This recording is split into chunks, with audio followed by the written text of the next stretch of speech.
सर्वसामान्यांच्या हक्काचा आवाज जागर जनस्थान।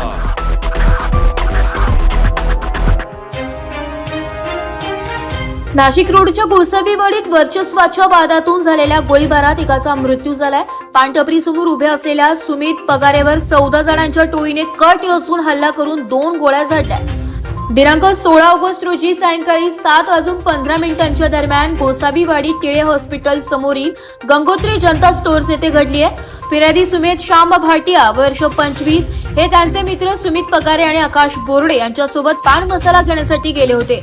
त्याचवेळी अर्जुन पिवाल, शिवा पिवाल, मन्ना गांगुर्डे, राजिक शेख, राहुल सोनवणे, निशांत भारती, शाहिद शेख, आयुष भारती, अक्षत गोसावी, राजवीर गांगुर्डे, आशिष पिवाल, सार्थ पठाण, अमोल उत्तमवा, पराग मिलिंद कुलकर्णी यांच्यासह एकूण 14 जणांनी त्यांच्यावर धाव घेतली आहे। फिर्यादीच्या म्हणण्यानुसार मागील वादाचे कारणावरून आरोपींनी शिवीगाळ केली। त्यानंतर राजीव शेख याने हात मिळवण्याच्या बहाण्याने कमरेला लपवलेली बंदूक काढली आणि सुमित पगार यांच्या पोटावर 2 गोळ्या झाडल्या।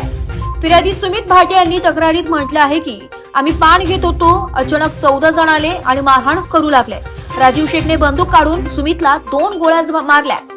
गंभीर जखमी सुमित पगार याला उपचारासाठी हलवण्यात आलं होतं, मात्र त्याचा मृत्यू झाल्याचं समजतंय। या प्रकरणी फिर्यादी सुमित भाटिया यांच्या तक्रारीवरून नाशिक रोड पोलीस ठाण्यात खुनाचा गुन्हा दाखल करण्यात आलाय।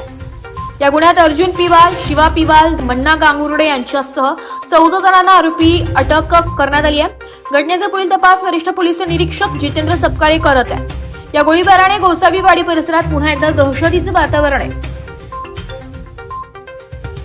जागर जनस्थानसाठी संदीप नवसे, नाशिक।